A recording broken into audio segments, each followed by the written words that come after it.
إن الحمد لله والصلاة والسلام على رسول الله ومن تبعهم بإحسان إلى يوم الدين. قال الله تعالى في كلامه المجيد: ثم جعلناك على شريعة من الأمر فاتبعها ولا تتبع أهواء الذين لا يعلمون. السلام عليكم ورحمة الله. কেমন আছেন আপনারা? আজকের আমি এক হিসেবে আনন্দিত যে একটা বিষয়ে কথা বলতে পারছি, আর এক হিসেবে দুঃখ লাগছে যে মায়ের কাছে মামু বাড়ির গল্প বলতে হচ্ছে। মুসলমানদের ইতিহাস ছিল তারা বিধর্মীদেরকে শরিয়া বুঝাবে, শরিয়ার প্রয়োজনীয়তা বুঝাবে, ঠিক কিনা? মুসলমানদেরকে শরিয়ার প্রয়োজন বুঝাতে হবে, এটা কোনো ব্যাপার, এটা আসলে হওয়া উচিত কখনো?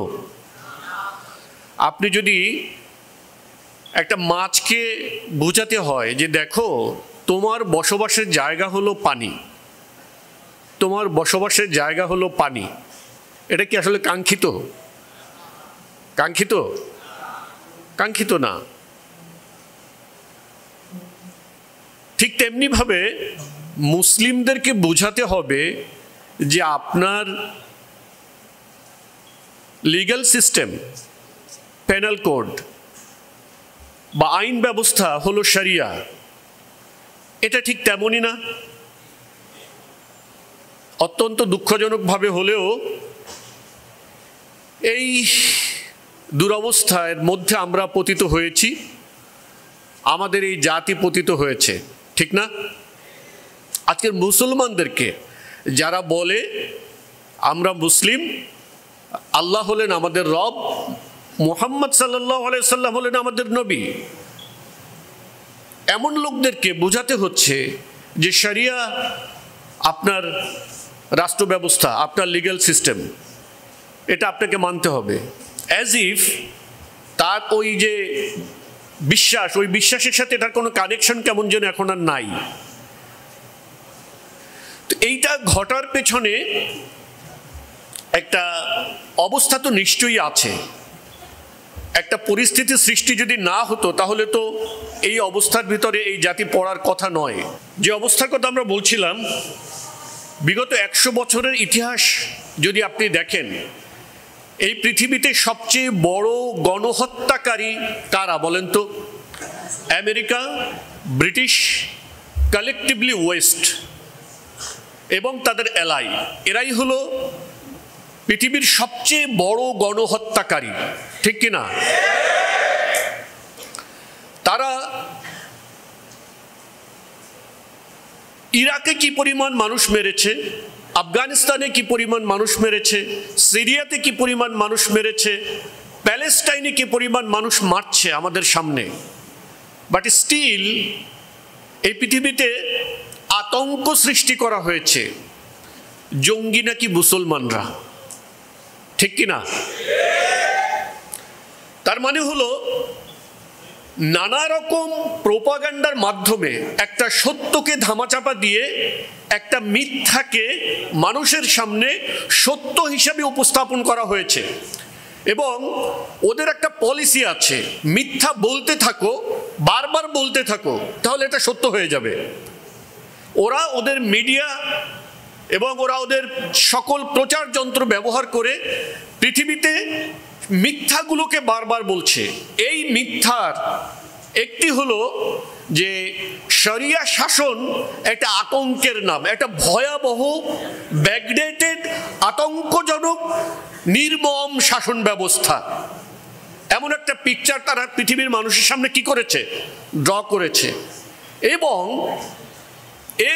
এই যে তাদের প্রোপাগান্ডা, এই প্রোপাগান্ডার শিকার যেমন বিধর্মীরা হয়েছে, একইভাবে যারা ট্রেডিশনাল মুসলিম কিন্তু ইসলামের ভালো জ্ঞান রাখে না, তারাও তাদের এই প্রোপাগান্ডা দ্বারা কি হয়েছে? আক্রান্ত হয়েছে। এই কারণেই আজকের আমি যে বিষয়টা নিয়ে কথা বলবো, শরিয়া শাসন, আতঙ্ক না আকাঙ্ক্ষা, এইটার রেলেভেন্সটা এই জায়গাতেই। আমরা দেখব কয়েকটা বিষয় দেখব এখানে, এটা জিনিসটা বোঝার জন্য। এক নম্বর আমরা বুঝতে চাইবো শরিয়া শাসন জিনিসটা আসলে কি। দুই, শরিয়া শাসনটা কার শাসন? যেমন আমরা বলি ব্রিটিশ শাসন, আমেরিকান শাসন, রাশিয়ান শাসন যদি আমরা বলি, তাহলে প্রশ্ন আসে না শরিয়া শাসনটা কার শাসন?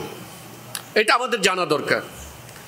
তিন নম্বর, যদি আপনারা দেখেন প্রত্যেকটা শাসনের একটা উদ্দেশ্য আছে। বাংলার যে কোহিনূর, যে মূল্যবান রত্ন, সেটা এখন কোথায় আছে? তাই এর দ্বারা কি বোঝা যায়? তাদের শাসনের একটা উদ্দেশ্য আছে। শাসনের উদ্দেশ্য হলো লুটতরাজ করা। আমি একটা ছোট উদাহরণ দিলাম, এমন হাজারো উদাহরণ আপনারা পাবেন। তারা ইরাক থেকে কি পরিমাণ ইরাকে কি পরিমাণ লুটতরাজ করেছে, এবং অন্যান্য যেখানে গিয়েছে সেখানে কি পরিমাণ লুটতরাজ তারা করেছে। তাহলে আমরা যদি বলি যে ব্রিটিশ শাসন, আমেরিকান শাসন, ওয়েস্টের শাসন, সেটার মূল উদ্দেশ্য হলো লুটতরাজ করা, তাহলে শরিয়া শাসনের উদ্দেশ্য কি?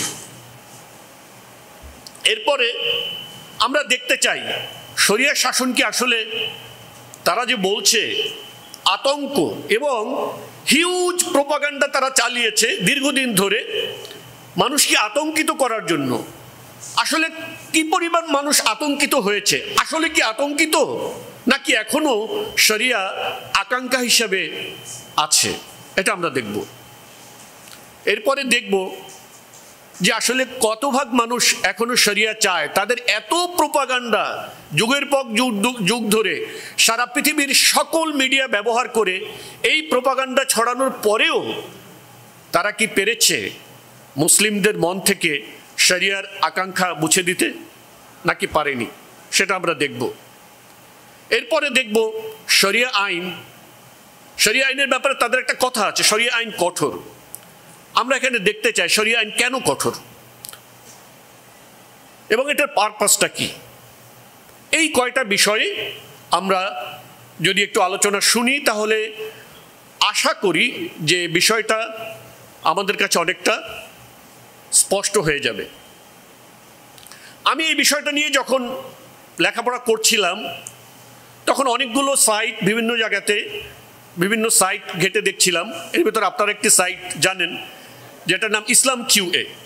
তো ওখানে আমি দেখলাম যে ওনারা শরিয়াতের একটা ডেফিনেশন দিয়েছেন, আর শরিয়া হিয়া দ্বীনু কুল্লু আল্লাযী ইসতাফাহুল্লাহু লিইবাদিহি লিইখরিজুহুম বিহি মিনাজ যুলুমাতি ইলান নূর। এরপরে আরো কয়েকটি কথা আছে, এখানে মূলত কথাটা চলে এসছে। শরিয়া হলো সেই দিন, গোটা দিন যেটা আল্লাহ তাআলা তার বান্দাদের জন্য পছন্দ করেছেন, বাছাই করেছেন, নির্ধারণ করেছেন, সে বান্দাদেরকে অন্ধকার থেকে আলোতে নিয়ে যাওয়ার জন্য। وهو ما شرعه لهم وبينه لهم من الأوامر والنواهي والحلال والحرام। এবং সেটা কি তিনি তাদের জন্য যে বিধান প্রণয়ন করেছেন এবং তাদের কাছে সেটা স্পষ্ট করে দিয়েছেন, মিনাল আওয়ামির ওয়ান নওয়াহি, অর্থাৎ ডুজ অ্যান্ড ডোন্টস, আদেশ এবং নিষেধ, এবং হালাল এবং হারাম। ফামানিত্তাবা শরিয়াতাল্লাহ ফাআহাল্লা হালালাহু ওয়া হাররামা হারামাহু ফাকাদ ফাজ। বলছেন যে ব্যক্তি আল্লাহ শরিয়াতকে অনুসরণ করলো এবং আল্লাহর হালাল সাব্যস্তকৃত জিনিসকে হালাল সাব্যস্ত করলো এবং হারাম সাব্যস্তকৃত জিনিসকে হারাম সাব্যস্ত করলো, ফাকাদ ফাজ, সে সফলতা লাভ করলো। কোরআনে অন্য একটা জায়গাতে একটা আয়াত আছে, ফামান যুহজিহা আনিন নার ওয়া উদখিলাল জান্নাতা ফাকাদ ফাজ।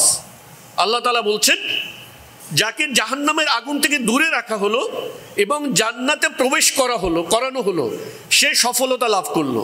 এবার আপনি দেখেন এখানে যে ডেফিনেশনটা আছে সেখানেও বলা হয়েছে ফাকাদ ফাজ, তারা সফলতা লাভ করলো। তার মানে হলো জান্নাতে প্রবেশ করানো এবং জাহান্নাম থেকে দূরে রাখার জন্য কন্ডিশন হলো মূলত এই যে আল্লাহর হালাল এবং হারামকে কি করতে হবে? মানতে হবে। এটাকেই সফলতা বলা হয়েছে। নাকি ক্যামব্রিজ গ্রাজুয়েট হওয়াটাই জীবনের সফলতা? হার্ভার্ড? আমরা আমাদের সমাজে যখন সফলতা নির্ধারণ করি, সফলতা কিংবা ব্যর্থতা মাপি, তখন কি এই মানদণ্ডে মাপি না। আমরা এইভাবে বলি অমুকের পোলাপান্ডি মানুষ হয়ে গেল। কি হইল অমুকের পোলাপান্ডি মানুষ হয়ে গেল? মানে কি? মানে হলো তারা অনেক টাকা পয়সা কামায়। ইভেন ডাজন্ট ম্যাটার সে কিভাবে কামায়, তারা কিভাবে কামায়। আপনি দেখেন, এমনকি সোসাইটিতে প্রবাদ আছে, money is money, doesn't matter এটা কি কালা ব্যাগ থেকে পড়ছে না সাদা ব্যাগ থেকে পড়ছে। মানে হলো টাকা আপনি কিভাবে উপার্জন করলেন এটা আসলে বিষয় নয়, আপনার টাকা আছে এটাই বিষয়। সফলতার সংজ্ঞা আমাদের সমাজে পরিবর্তন হয়ে গেছে, ঠিক কিনা? এটা আমাদেরকে পরিবর্তন করতে হবে। এরপরে লেখক বলছেন, ওমান খালাফা শরিয়াত আল্লাহ ফাকাদ তাআররাযা লিমাকতিহি ওয়া গাদাবিহি, যে আল্লাহ শরিয়াতের সাথে মানে বিরোধিতা করলো, সে আল্লাহর গজব এবং আল্লাহর গোস্বা রাগের জন্য নিজেকে পেশ করলো। এটা হলো একটা সংজ্ঞা। লাজনাতুদ দাইমা একটা বিশ্বব্যাপী একটা সংগঠন ওলামা ইকরামের, ওখানে সংক্ষেপ একটা সংজ্ঞা দিয়েছেন তারা, আশ-শরিয়া হিয়া মা আনসালাল্লাহু বিহি কুতুবু ওয়া আরসালা বিহি, আশ-শরিয়া হিয়া মা আনসালাল্লাহু বিহি কুতুবা ওয়া আরসালা বিহি রুসুলা ইলান নাস। শরিয়া হলো তাই যে আল্লাহ তাআলা তার কিতাব এবং তার রসুলদেরকে যে রিসালাত দিয়ে মানুষের কাছে পাঠিয়েছেন। ওয়াকালা ইবন হাসাম রাহিমাহুল্লাহ, বিখ্যাত ইসলামিক স্কলার, তিনি বলেছেন, আশ-শরিয়া হিয়া মা শারাআহুল্লাহু তাআলা আলা লিসানি নবিয়িহি সাল্লাল্লাহু আলাইহি ওয়াসাল্লাম ফিদ দিয়ানা। অর্থাৎ শরিয়া হলো তাই যা আল্লাহ তাআলা প্রণয়ন করেছেন নবী সাল্লাল্লাহু আলাইহি ওয়াসাল্লামের জবানের মাধ্যমে দ্বীনের ব্যাপারে। এ হলো মোটামুটি শরিয়তের একটা সংজ্ঞা সামগ্রিক। আচ্ছা, আমরা কি মোটামুটি বুঝতে পেরেছি?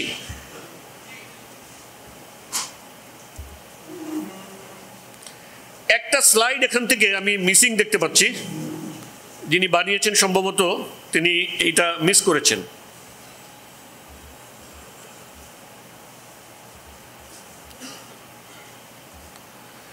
সেটা আমি এখান থেকে বলছি, যে কথাটা প্রথম প্রশ্নে বলেছিলাম।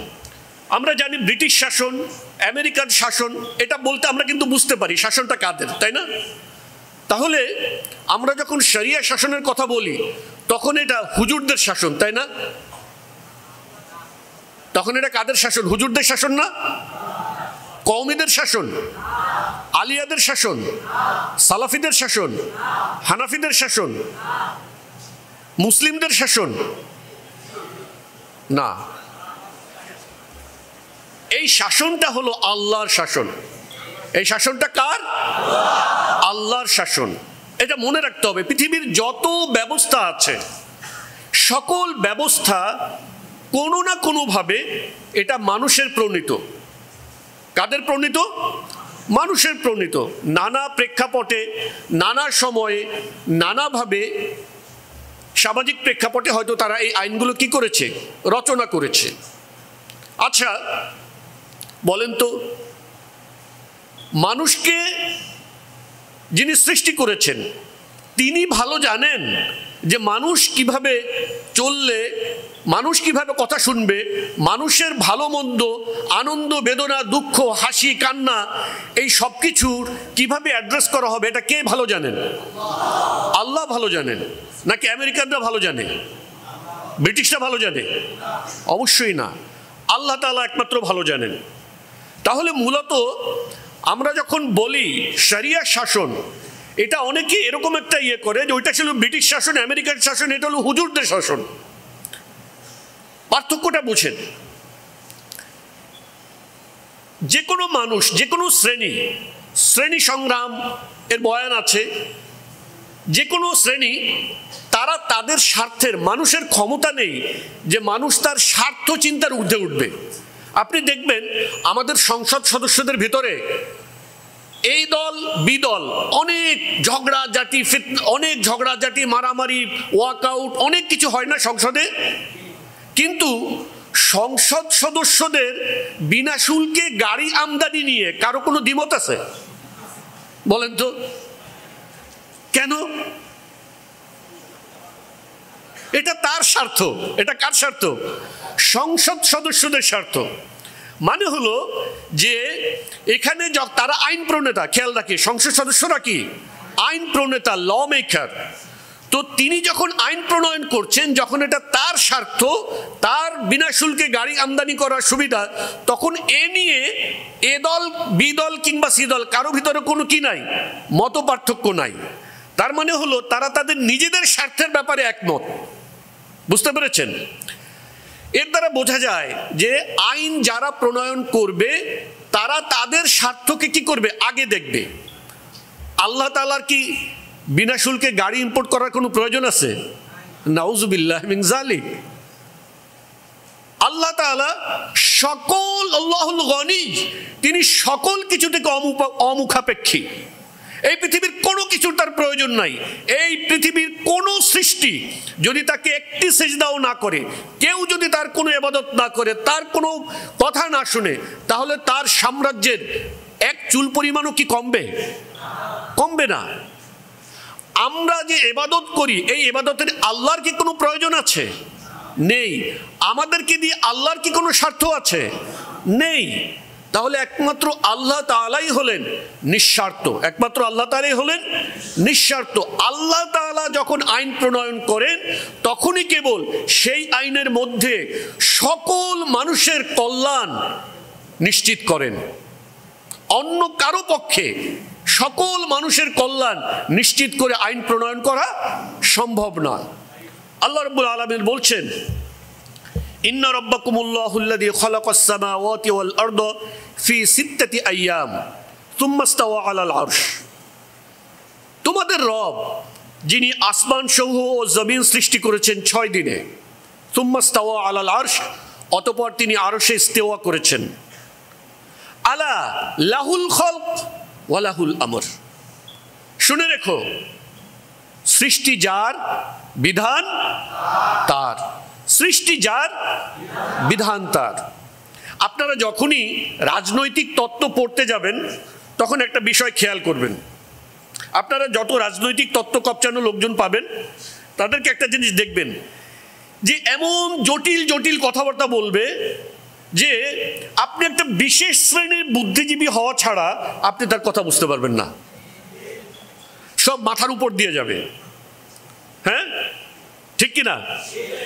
কিন্তু আল্লাহ তাআলা এমন ভাবে কথা বলেন যে একজন অশিক্ষিত, জীবনে কোনোদিন স্কুলের বারান্দায় পা দেয়নি, জীবনে কোনোদিন স্কুলের বারান্দায় পা দেয়নি, কোথাও কোনো লেখাপড়া করেনি, তাকেও যদি ইসলামের সবচেয়ে বড় রাজনৈতিক তত্ত্বটা আপনি বলেন, সে এক কথায় বুঝতে পারবে।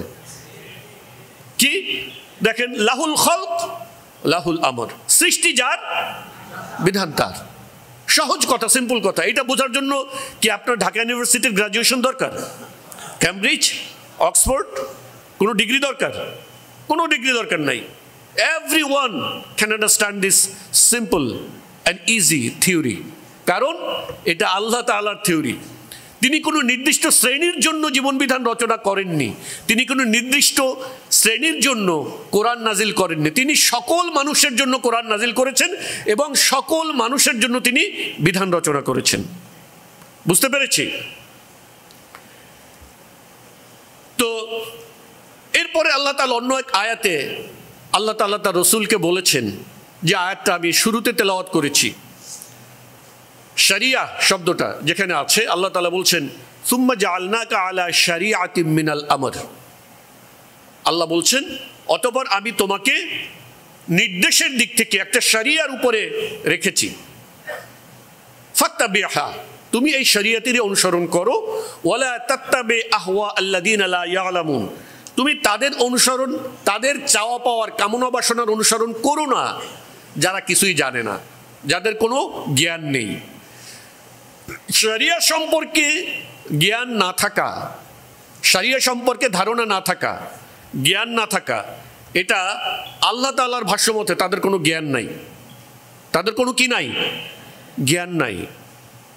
এই জ্ঞান, এই ইকরা বিসমি রব্বিকাল্লাযী খলাক খলাকাল ইনসানা মিন আলাক আল্লাযী আল্লামা বিল কলম আল্লামাল ইনসানা মা লাম ইয়ালাম। আল্লাহ তাআলা যে বলেন আল্লামাল ইনসানা মা লাম ইয়ালাম, মানুষকে আল্লাহ তাআলা শিখিয়েছেন যা সে জানতো না। আল্লাহ তাআলা নবীকে বলছেন মা কুনতা তাদরি মাল কিতাব ওয়াল ঈমান, তুমি জানতে না কিতাব কি, ঈমান কি। ওয়ালাকিন জাআলনাহু নূরান নাহদি বিহি মান নাশাউ মিন ইবাদিনা ইন্নাকা লাতাহদি ইলা সিরাতিম মুস্তাকিম। দেখুন আল্লাহ তার নবীকেও বলছেন তুমিও জানতে না কিতাব কি, হেদায়েত কি। এই পৃথিবীর কারো কোনো জ্ঞান ছিল না। জ্ঞান কি কে অবতীর্ণ করেছেন? আল্লাহ তাআলা অবতীর্ণ করেছেন। সে আল্লাহ তাআলা বলছেন এই শরিয়াকে অনুসরণ করো, তাদের চাওয়া পাওয়ার কামনা বাসনার অনুসরণ করো না যারা কিছু জানে না।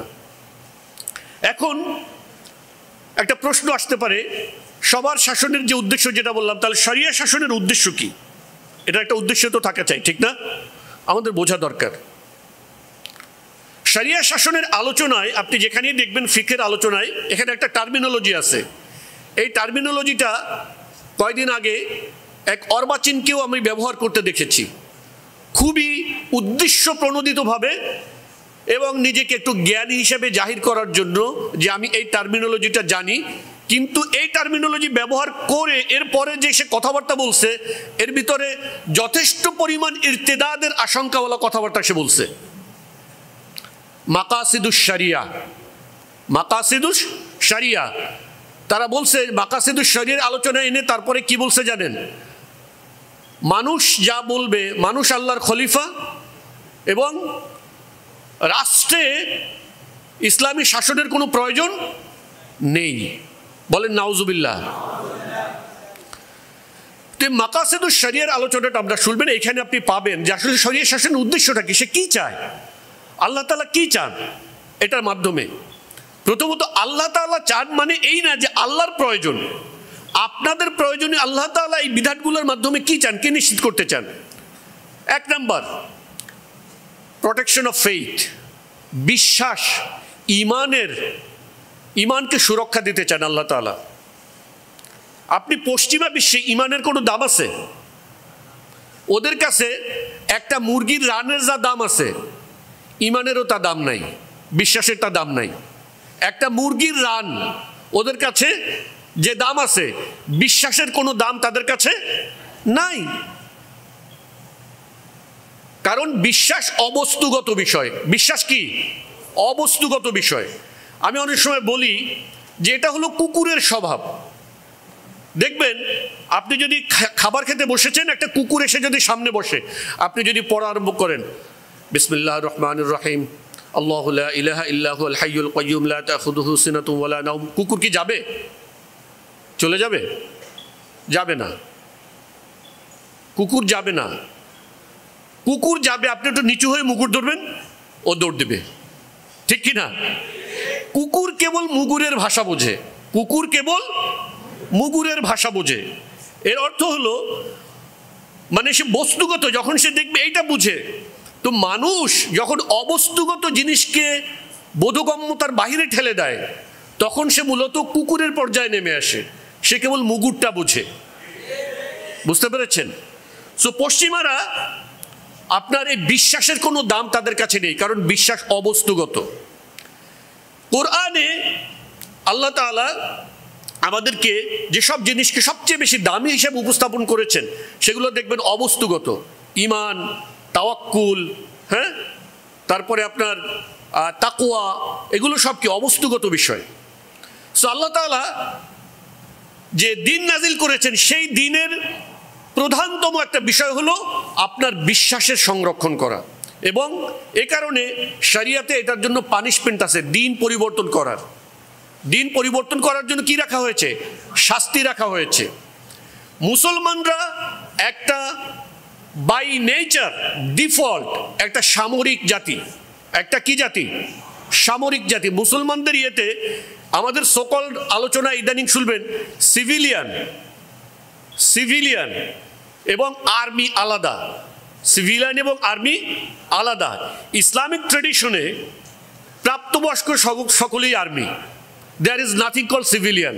কোনো পুরুষ, প্রাপ্তবয়স্ক পুরুষ সবাই কি আর্মি, এখানে সিভিলিয়ান বলতে আলাদা কিছু নাই ইসলামিক কনসেপ্টে। সো আপনি দেখবেন ওরা বলে যে কেন দিন ত্যাগ করলে তোমাদের শাস্তি দিতে হবে, কারণ এটা তো ঠিক না, এটা তো ঠিক না। কিন্তু আপনি দেখবেন আর্মিতে যদি কেউ ট্রিজন করে, আর্মিতে সেনাবাহিনীতে যদি কেউ পক্ষ ত্যাগ করে, অন্য পক্ষ থেকে গুপ্তচর বৃত্তি করে কিংবা বিট্রে করে, হ্যাঁ ধরেন রাশিয়ান আর্মির কেউ যদি আমেরিকান পক্ষাবলম্বন করে, আমেরিকান কোনো আর্মির কেউ যদি রাশিয়ান পক্ষাবলম্বন করে, তারপরে যদি ধরা খায় তাহলে কি করে? ক্যাপিটাল পানিশমেন্ট, ম্যাক্সিমাম পানিশমেন্ট দেওয়ার চেষ্টা করে তারা, ঠিক না? সো তার মানে হলো যে তারা বিশ্বাসের ব্যাপারে গুরুত্ব দিচ্ছে না, কিন্তু ওখানে গিয়ে গুরুত্ব দেয়। মুসলমানরা হলো বাই ডিফল্ট একটা জাতি যাদের সবাই সোলজার, সবাই কি soldier. There is nothing call civilian and army. মুসলমানদের প্রাপ্তবয়স্ক সবাই কি আর্মি। সো দ্যাট মুসলমানদের মধ্যে তখন আপনি মুসলিমদের অনেক সিক্রেটস আপনি জানেন, অনেক তত্ত্ব আপনি জানেন, অনেক তথ্য আপনি জানেন। তো আপনি এটাকে কি করতে পারেন? লিক করতে পারেন, মুসলিম জাতির ক্ষতি করতে পারেন। একই সাথে দেখবেন যে আল্লাহ তাআলার দিন এটা হলো পৃথিবীর সবচেয়ে দামি জিনিস। আল্লাহ তাআলা আপনাকে এই দিনকে জানিয়েছেন, এই দিনকে জানার তৌফিক দিয়েছেন, সুযোগ দিয়েছেন। এরপরে যদি সে দিনকে পরিত্যাগ করে, তাহলে আল্লাহ তাআলার বিধান মতে he doesn't deserve to stay to live on the face of earth. তার এই পৃথিবীতে থাকার, আল্লাহর পৃথিবীতে থাকার তার কোনো কি নাই, অধিকার নেই। সো মুসলিমদের বিশ্বাস রক্ষায় বিধান আছে, এটা মাকাসিদুশ শরিয়ার একটা। সেকেন্ড আরেকটা বিষয় আছে, এটা অন্যান্য আইনেও মোটামুটি সিমিলার টাইপ অফ বিধান আছে, সেটা হলো কিসাস, মানুষের জীবন রক্ষার জন্য। আল্লাহ তাআলা মানুষের জীবন রক্ষার জন্য কিসাসের বিধান দিয়েছেন, যেন আপনার কি হয়, আপনি আপনার জীবনের নিরাপত্তা থাকে। আপনারা আমাদের দেশে জানেন, আমাদের দেশে যে কোনো মানে আইনে যদি কারো ক্যাপিটাল পানিশমেন্ট হয়, মৃত্যুদণ্ড দেওয়া হয়, তাহলে আলটিমেটলি কে সাইন করে বলেন তো? চূড়ান্তভাবে সেই মানে শাস্তিটা সাইন করে কে? রাষ্ট্রপতি। দেখেন, আপনার ভাইকে হত্যা করা হয়েছে, আপনার ছেলেকে হত্যা করা হয়েছে, আর ক্ষমা করা হবে কি হবে না সেটা সিদ্ধান্ত নিচ্ছে কে? রাষ্ট্রপতি। ইসলামে এরকম কিছু নাই, ইসলামে আপনিই রাষ্ট্রপতি। আপনার ভাইকে যদি হত্যা করা হয়, তাহলে আপনার হাতেই আল্লাহ তাআলা ক্ষমতা দিয়েছেন, আপনি হত্যাকারীকে ক্ষমা করবেন কি করবেন না, এটা রাষ্ট্রপতির হাতে না। কিছুদিন আগে সৌদি আরবে একটা ঘটনা ঘটেছিল যে একটা ছেলেকে, একটা একটা ছেলেকে মেরে ফেলছিল আরেকজন। গোটা গোত্র তাদের কাছে মাপ চাইছে, করছে, নিজেদের গলায় এভাবে দড়ি বেঁধে সেই বাড়ির সামনে এসে আপনার মাটিতে এরকম মাথা নত করে তাদের কাছে ক্ষমা চাইছে। আপনারা দেখেছেন অনেকে হয়তো, কিন্তু তারা ক্ষমা করে নাই, তার পানিশমেন্ট হয়ে গেছে। সো ইসলাম আপনাকে এই অধিকার দিচ্ছে, কিসাস আছে, এবং এই কিসাস আপনার যদি আত্মীয় হত্যা করা হয়, আপনার ছেলে মেয়ে কিংবা আপনার ভাই ব্রাদার যার ওয়ারিশ আপনি, ইসলামে এটার অধিকার কেবল আপনার, কোনো রাষ্ট্রপতির সেই অধিকার নাই যে সে এসে করবে যে ক্ষমা করা হবে কি হবে না। এবং তারাও কেমন ব্যক্তির হাতে আপনাদের এই ক্ষমতা অর্পণ করা হয়েছে, এটা আমি বরিশালেও বলেছিলাম। কেমন নিজ চরিত্র ব্যক্তিদের হাতে এই ক্ষমতা অর্পণ করা হয়েছে চিন্তা করেন, চুপ্পুর কথা চিন্তা করেন। সে আরেকটা বেহায়া মহিলার নিচে গিয়ে বলে নাইস অ্যান্ড অ্যাট্রাকটিভ। এমন নিম্ন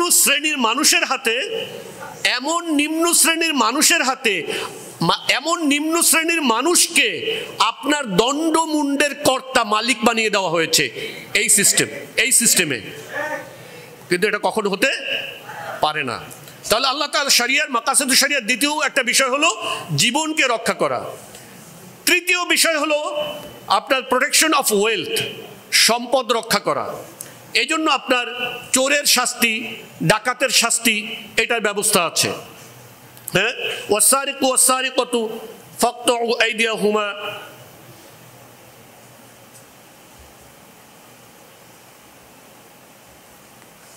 আচ্ছা, এটা জাযাআম বিমা কাসাবা নাকালাম মিনাল্লাহ, আল্লাহু আজিজুন হাকিম। আচ্ছা, 4 নম্বর হলো প্রোটেকশন অফ ইন্টেলেক্ট। মানুষের যে শ্রেষ্ঠত্ব, মানুষের শ্রেষ্ঠত্ব কি তার বডির কারণে? এই মানে এই যে তার যে আপনার শরীরের যে সাইজ, এই কারণে মানুষ শ্রেষ্ঠ? হ্যাঁ, তাহলে তো হাতি শ্রেষ্ঠ হইতো নাকি? হাতির আকার অনেক বড় না? আমাকে আপনাকে ধরে মাথাতে সুর দিয়ে পেঁচাইয়া ফেলে ও পাড়া দিয়ে একটা পাড়া দিলে কিন্তু আমার আপনার মাথা বেলের মতন ঠাস করে ফেটে যাবে, ঠিক কিনা? ও আমার আপনার চেয়ে অনেক শক্তিশালী না? শক্তিশালী। কিন্তু মানুষকে আল্লাহ তাআলা আশরাফুল মাখলুকাত বানিয়েছেন। সেই হাতির পিঠে উঠে মানুষ তাকে পরিচালনা করে, ঠিক কিনা? যে সাপ কামড় দিলে মানুষ মারা যায়, সেই সাপের দাঁতের ভিতর থেকে বিষ বের করে সেটা দিয়ে ওষুধ বানিয়ে বাজারে বিক্রি করে তারপরে তরকারি কিনে আনে এই মানুষ। এই মানুষের যে বুদ্ধি, মেধা, এটার কারণেই মূলত আল্লাহ তাআলা মানুষের যে শ্রেষ্ঠত্ব দিয়েছেন, এর ভিতর একটা হলো মানুষের যে বুদ্ধি এবং মেধা। এই বুদ্ধি এবং মেধা, এটার কোনো দাম পশ্চিমাদের কাছে নাই, যে কারণে তারা মদ খেয়ে রাস্তায় পড়ে থাকবে, পুলিশ এসে ধরে তাদেরকে থানায় নিয়ে যাবে, ডাজন্ট ম্যাটার, কোনো ব্যাপার না। কিন্তু আল্লাহ তাআলা মানুষকে আশরাফুল মাখলুকাত করে বানিয়েছেন। আশরাফুল মাখলুকাত করে বানানোর যে অন্যতম একটি মৌলিক ব্যাপার মানুষের মেধা, বুদ্ধি, বিবেচনা, এটাকে তো সুরক্ষা দিতে হবে। এটাকে সুরক্ষা দেওয়ার জন্য আল্লাহ তাআলা অ্যালকোহলকে হারাম করেছেন এবং এটা যদি কেউ সেবন করে তার জন্য পানিশমেন্টের কি করেছেন? ব্যবস্থা করেছেন। শরিয়ত তাহলে কি চায়? আপনার বুদ্ধিকে, আপনার মেধাকে, আপনার চিন্তা ও মননশীলতাকে কি করতে চায়? রক্ষা করতে চায়, যেটা পশ্চিমারা এবং মানব রচিত ব্যবস্থা এটা চায় না। সে চায় আপনি পাগল হয়ে রাস্তায় পড়ে থাকেন এবং তারা দেশ চালাক, তারা রাষ্ট্র চালাক, তারা চুরি করুক, তারা লুটপাট করুক, আর আপনি মদ খেয়ে রাস্তায় পড়ে থাকেন, আপনার জন্য তারা পুলিশ ব্যবস্থা করে দেবে, নো ইস্যু। বুঝতে পেরেছেন? আচ্ছা, এরপরে হলো প্রটেক্টিং ফ্যামিলি অ্যান্ড লিনিয়েজ, মানে হলো আপনার বংশধারা রক্ষা। কি রক্ষা? বংশধারা রক্ষা। এইটা তো ওদের কোনো দরকারই নাই, বংশধারা রক্ষা তাদের কাছে কোনো বিষয় না। গোটা ওয়েস্ট জারদ সন্তানে ভরে গেছে, গোটা পশ্চিমা বিশ্ব জারদ সন্তানে ভরে গেছে। আমি আপনাদেরকে কিছু ডেটা দিচ্ছি, এখানে দেখেন। ইউএসএতে more than 40% children are born out of legal wedlock, মানে হলো বিয়ের বাহিরে, বৈবাহিক সম্পর্ক ছাড়া নারী পুরুষের যৌনক্রিয়ার মাধ্যমে জন্মগ্রহণ করে আমেরিকাতে 40% বাচ্চা, মানে 40% জারজ। ইউকেতে 52%, জার্মানিতে 33%, ইটালিতে 33%, ফ্রান্সে 62%, বুলগেরিয়াতে 59%, Slovenia 58%, Portugal 56%, Sweden 56%, Denmark 54%, Netherlands 52%, Spain 47%, Costa Rica 72% জারজ, চিলিতে 75%, মেক্সিকোতে 70%। আপনি ভাবেন, একটা গোটা সাম্রাজ্য জারদ সন্তানে ভরে গেছে, তারা তাদের পিতাকে চিনে না, জানে না, তার কোনো লিগ্যাল পিতৃপরিচয় নাই। এই বাংলাদেশকেও সেই জারদ সন্তানে ভরিয়ে দেওয়ার চক্রান্ত চলছে। আপনারা কিছুদিন আগে শুনেছেন কোর্ট থেকে এমন বিধান জারি করা হয়েছে যে সন্তান পরিচিত হবে তার মায়ের পরিচয়ে। মনে আছে কি না? এটা করার মূল উদ্দেশ্য হলো যেন তারা জিনা ব্যভিচার করে যদি গর্ভবতী হয়ে পড়ে তাহলে তো একটা দুশ্চিন্তা আছে, তার বাপের নাম কি দিব। এই দুশ্চিন্তা থেকে এই জিনাকারিনী এবং ব্যভিচারিণীদেরকে মুক্তি দেওয়ার জন্য এই আইন পাশ করার চেষ্টা করা হয়েছে। আমাদেরকে সব ব্যাপারে কথা বলতে হবে। আমরা চাই না আমাদের দেশটা এই শ্রেণীর লোকে ভরে যাক। দেখুন, একজন মানুষের জানা দরকার তার পরিচয় কি। পরিচয়হীন মানুষ কখনো দায়িত্বশীল হতে পারে না। পরিচয়হীন মানুষ কখনো কি হতে পারে না? দায়িত্বশীল হতে পারে না। আপনি এখানে, আপনারা যারা এখানে এসেছেন, বলেন এখানে যদি কেউ ইনভাইটেশন ছাড়া আস্তে চুরি করে গেট দিয়ে ঢুকে এখানে বসে থাকে, সে সবসময় একটা নিজের ভিতর চোর চোর ভাব থাকবে কিনা? থাকবে কিনা? He is not invited here. সেখানে মানে তার পরিচয় নাই এখানে। তাকে যদি জিজ্ঞাসা, আমরা ওই যে একটা গল্প শুনেছিলাম যে ছেলে মেয়ে এরকম ঢাকা শহরে যে এরকম প্রোগ্রাম হয় খাওয়া দাওয়ার, তো লোকেরা এরকম ঢুকে মানে অনেকে এরকম ঢুকে খেয়ে চলে যায়। তো এক প্রোগ্রামে ঢুকে জিজ্ঞেস করছে যে ভাই আপনাকে তো চিনতে পারলাম না, আপনি কোথার? বলে আমি ছেলে পক্ষের। তো বলছে আর প্রোগ্রাম তো সুন্নতে খতনার। বুঝতে পারছেন? সো বিষয়টা হলো যে আপনার যদি পরিচয় না থাকে তাহলে আপনি কখনো দায়িত্বশীল হতে পারেন। আপনি দেখবেন যে ওয়েস্টার্ন কালচারগুলোকে এই যে সামাজিক বন্ডিং, পরিচয়, আপনার বাপ, চাচা, মামা, খালা, ফুপু, সামাজিকভাবে যে আপনার একটা পরিচয়, এটাকে মুছে দেওয়ার চেষ্টা করা হচ্ছে।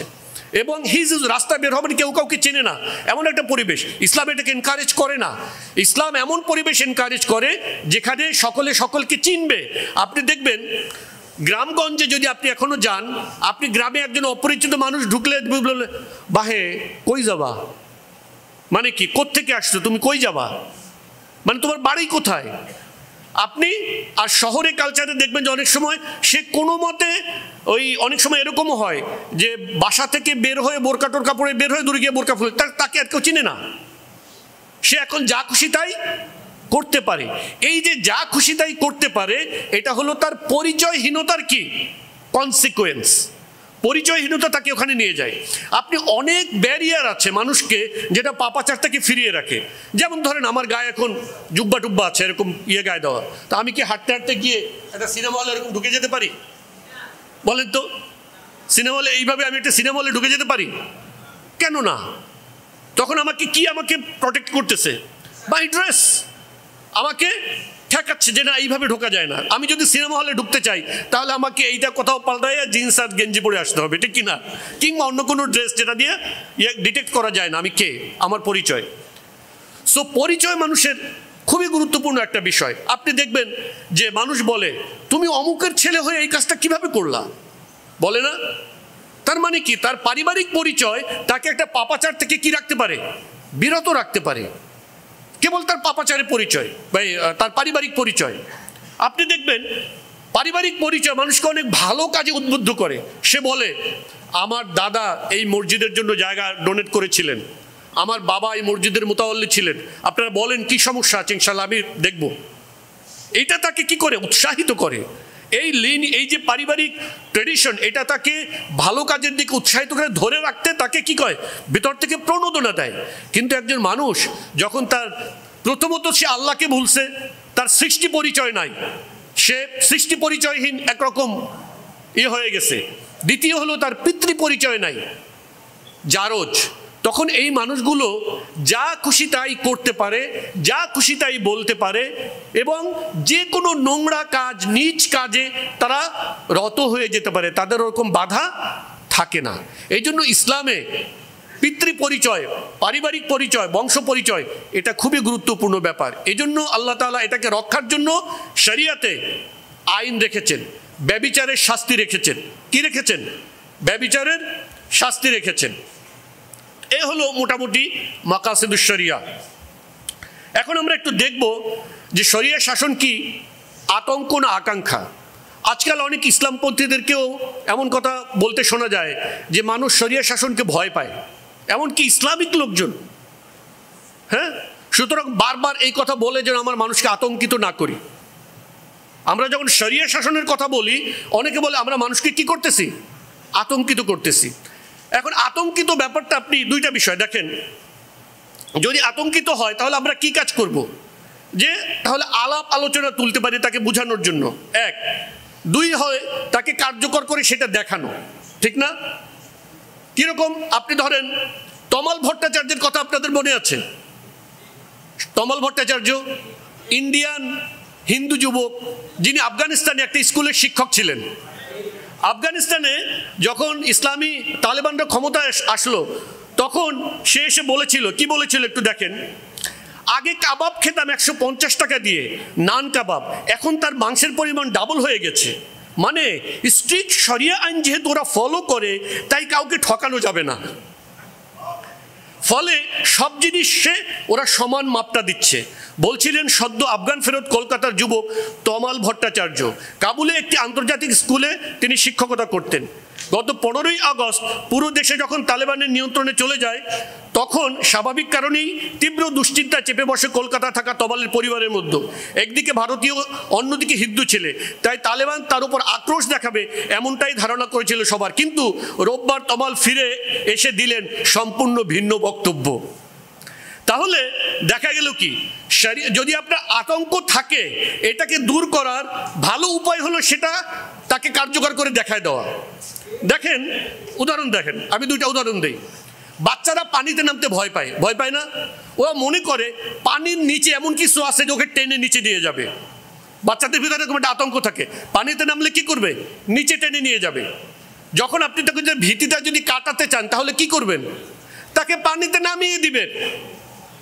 তাকে পানিতে নামান পরে, যে দেখেন বাবা তার বাচ্চাকে যখন পানিতে নামাইছে, দেন শি ইজ স্মাইলিং, সে হাসতেছে। তো মানুষ যদি শরিয়ার ব্যাপারে সে যদি আতঙ্কিত হয়, ভয় পায়, তাহলে আমাদের কাজ হলো শরিয়াটাকে কায়েম করে দেখিয়ে দেওয়া যে দেখেন আতঙ্কের কিছু নেই। বুঝতে পেরেছেন? বাচ্চারা গরু ভয় পায়। আপনার গ্রামে যখন আপনার কোরবানির গরু কিনে নিয়ে আসেন, তখন কি করেন?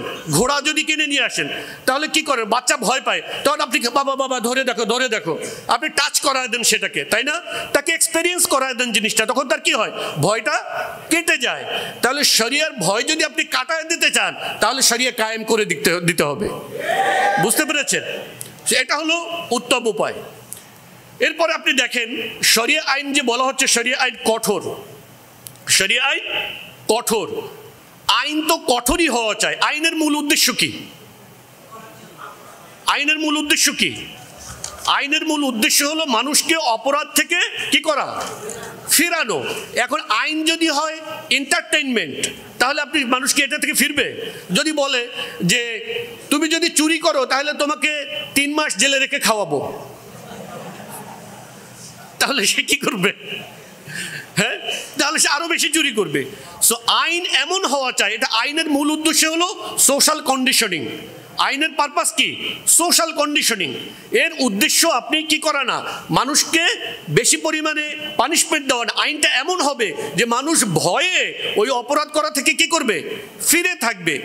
যেমন ধরেন কোরআনে যেখানে আপনার ব্যভিচারিণী শাস্তির কথা বলা হয়েছে, যে তাকে স্টোনিং টু ডেথ, রজম কিংবা দোররা, সেখানে কি করতে বলা হয়েছে? আল্লাহ তাআলা বলছেন ওয়ালিয়াশহাদ আযাবাহুমা তায়ফাতুম মিনাল মুমিনিন, যে এই শাস্তি যেন একদল মুমিনরা দেখে, একদল মুমিনরা দেখে। এই দেখার দ্বারা কি হবে? গোটা সোশ্যাল কন্ডিশন হয়ে যাবে, গোটা সোসাইটি কন্ডিশন হয়ে যাবে যে না, এই কাজ করা যাবে না, আল্লাহ এই কাজ করা যাবে না। এটাই তো আইনের মূল উদ্দেশ্য। তাহলে শরিয়া আইন যে কঠোর, এই কঠোর হওয়ার মাধ্যমে মূলত সমাজকে কি করে? কন্ডিশন করে, সমাজকে পাপাচার থেকে কি করে? বিরত রাখে। এরপরে আমরা আপনার ফাইনাল একটা ইয়েতে আসি। বলা হচ্ছে শরিয়া শাসনে নাকি মানুষ আতঙ্কিত। 2টা প্রতিষ্ঠানের জরিপ আমি আপনাদের সামনে এখানে দেখাচ্ছি। একটা হলো ইন্ডিপেন্ডেন্ট, ইউকে ভিত্তিক সংবাদ মাধ্যম ইন্ডিপেন্ডেন্টের একটা জরিপ আছে, তারা গ্লোবাল একটা জরিপ করেছিল। সেখানে তারা দেখিয়েছে যে কোন দেশের কত % মানুষ শরিয়া চায়। আফগানিস্তানে 99%, ইরাকে 91%, Palestine 89%, Malaysia 86%, Niger 86%, Pakistan 84%, Morocco 83%, Bangladesh 82%। বাংলাদেশেও 82% মানুষ কি চায়? শরিয়া চায়। এই যে আপনার, এরা কোনো ইসলামিক সংগঠন না যে আপনি বলবেন যে এগুলো তো আপনারা বায়াসড একটা জরিপ দেখাইছেন। এরা তো কোনো ইসলামিক সংগঠন না। ঠিক আছে। এরপরে আপনার আরেকটা আছে রিপোর্ট, এটা আপনার রিজলভ নেটওয়ার্ক নামে একটা সংগঠন ছিল, এরা একটা বাংলাদেশে একটা জরিপ করছে। বাংলাদেশের যে তারা জরিপ করছে, এই জরিপেও আপনার একই রিপোর্ট আসছে। 2017 সালের 30 এপ্রিলের মধ্যে বাংলাদেশের 4067টি পরিবারের এরা জরিপ করেছে। দৈব চয়নের ভিত্তিতে সব পরিবার বাছাই করা হয়। উত্তরদাতাদের 50% পুরুষ এবং 50% নারী। মজার ব্যাপার দেখেন, ধর্ম পালনকারী মুসলমানদের মধ্যে 88% শরিয়া আইন চায়। অন্যদিকে ধর্ম পালনে নিয়মিত নন এমন লোকদেরও 79% ব্যক্তি শরিয়া আইন চায়। আমরা অনেক সময় বলি, কয়দিন আগে বদিউল আলম মজুমদার যখন এই সংবিধান সংস্কার নিয়ে নানা কথাবার্তা হচ্ছিল, তখন গোপন বৈঠকের একটা কথা ফাঁস হয়ে গেছে। সে বলছে যে সংবিধান সংস্কার করতে গেলে গণভোট দেওয়া যাবে না, গণভোট দেওয়া যাবে না, তাইলে সেকুলারিজম টিকবে না। দেখেন, আমরা যে বলি, আপনারা অনেক সময় বলেন যে এদেশের মানুষ, অনেকে বলে সব কাফির হয়ে গেছে। ভাই, ভুল কথা। সাধারণ মানুষ গুনাহ করে, হয়তো সে নামাজে তার গাফলতি আছে, হয়তো সে মানে অন্যায় অবিচার করে, কিন্তু তার আলটিমেট ইনক্লাইনেশন শরিয়ার প্রতিই আছে। বুঝতে পেরেছেন? যে কারণে আমরা বলি যে তোদের যদি সাহস থাকে যে শরিয়া না সেকুলারিজম, ইসলামী আইন না মানব রচিত আইন, এইটা লিখে স্পষ্ট করে একটা গণভোট দাও, তারপর দেখো কত % মানুষ কি চায়। বুঝতে পেরেছেন? কিন্তু এইটা দেওয়ার ইয়ে তাদের নাই। আমি একটা কথা বলি যে এদেশে সেকুলারদের রাজনীতির প্রধান উপাদান হলো ভণ্ডামো, প্রতারণা, মুনাফিকি। তারা তাদের রাজনীতি জনগণের সামনে স্পষ্ট করে না। তারা যে মূলত আল্লাহর আইনকে পরিবর্তন করে নিজেরা আইনদাতা হতে চায়, তারা যে আল্লাহর হালাল করা জিনিসকে হারাম করতে চায়, আল্লাহর হারাম করা জিনিসকে হালাল করতে চায়, এই কথা তারা মানুষকে বলে না। বলে নির্বাচনের আগে তারা যদি এসে বলতো যে জাতির আপনাদেরকে বলছি, আমরা আপনাদের ভোট চাই, আমাদের উদ্দেশ্য হলো ক্ষমতায় গিয়ে আল্লাহর সব আইনকে বাদ দিয়ে আমরা প্রভু সেজে আপনাদের জন্য আমাদের ইচ্ছা মতো আইন প্রণয়ন করতে চাই, আমাদেরকে ভোট দেন। দিবে ভোট? দিবে না। বুঝতে পেরেছি? তাহলে বোঝা গেল যে আমাদের মধ্যেও মানুষ, মুসলিম সমাজে মানুষ আসলে এখনো তাদের যত প্রোপাগান্ডা আছে সব প্রোপাগান্ডা ছাড়িয়ে এখনো মুসলমানদের ভিতরে একটা ব্যাপক অংশ কি চায়? শরিয়া চায়, শরিয়া শাসন চায়। সুতরাং আমরা বলবো যে 24-এর এই গণ আন্দোলনের মধ্য থেকে যে বাংলাদেশ নির্মাণ করব আমরা, সেই বাংলাদেশ হলো শরিয়াতের বাংলাদেশ, সেই বাংলাদেশ ইসলামের বাংলাদেশ, সেই বাংলাদেশ কোরআনের আইনের বাংলাদেশ, সেই বাংলাদেশ আল্লাহর আইনের বাংলাদেশ। এই আল্লাহর আইনের ভিতরেই, এই শরিয়া আইনের ভিতরেই, এই কোরআনের আইনের ভিতরেই এমন বিধিবিধান স্পষ্ট আছে যে এই আইনে কিভাবে বিধর্মীরা, হিন্দুরা, খ্রিস্টানরা, অন্যান্য জাতি গোষ্ঠীর লোকেরা তারা কিভাবে এই শাসনের ভিতরে শান্তিপূর্ণভাবে বসবাস করতে পারে, তার সুস্পষ্ট বিধিবিধান আমাদের এই কোরআনের আইনে, ইসলামী আইনেই আছে। বুঝতে পেরেছি? এবং গোটা পৃথিবীর ইতিহাস দেখেন, অমুসলমানরা, বিধর্মীরা সবচেয়ে বেশি শান্তিতে বসবাস করেছিল ইসলামী শরিয়তের শাসনের মধ্যে। সুতরাং আমরা তাদেরকেও বলতে চাই, আপনারা যদি আপনাদের সত্যিকারের শোষণমুক্ত জীবন চান, তাহলে আপনারাও ইসলামী শরিয়তের দাবি তোলেন। এই পৃথিবীতে একমাত্র নিরাপত্তা কবচ গোটা মানব জাতির জন্য, সেটা হলো শরিয়া। সুতরাং শরিয়া নিয়ে আতঙ্কিত হওয়ার কিছু নেই। যারা, আমরা তো দেখলাম যে এই দেশের 82% মানুষ তো আতঙ্কিত না, বরং তারা শরিয়া চায়। সত্যিকারে আতঙ্কিত হলো মূলত কারা বলেন তো? হ্যাঁ, কথা বলি, আতঙ্কিত একদল হবে, খেয়াল রাখি, চোর আতঙ্কিত হবে, শরিয়া শাসনে আতঙ্কিত হবে চোর, শরিয়া শাসনে আতঙ্কিত হবে ডাকাত, শরিয়া শাসনে আতঙ্কিত হবে জিনাকারী, শরিয়া শাসনে আতঙ্কিত হবে ব্যভিচারী, শরিয়া শাসনে আতঙ্কিত হবে গণহত্যাকারী, শরিয়া শাসনে আতঙ্কিত হবে সুদখোর, শরিয়া শাসনে আতঙ্কিত হবে মদখোর। শরিয়া শাসনে কোনো ভালো মানুষ আতঙ্কিত হবে না। সুতরাং আগামী দিনের বাংলাদেশে আমরা যদি সকলকে একটি সুন্দর বাংলাদেশ উপহার দিতে চাই, তাহলে আমাদের একমাত্র মুক্তির পথ হলো শরিয়া। আল্লাহ তাআলা আমাদেরকে তৌফিক দান করুন, আমাদের শেষ রক্তবিন্দু দিয়ে হলেও আল্লাহর এই জমিনে আল্লাহর শরিয়া কায়েম করার তৌফিক দান করুন। আমার দিন, আমার দিন, আমার দিন। তাকবীর, তাকবীর, তাকবীর। আসসালামু আলাইকুম ওয়া রাহমাতুল্লাহি ওয়া বারাকাতুহু।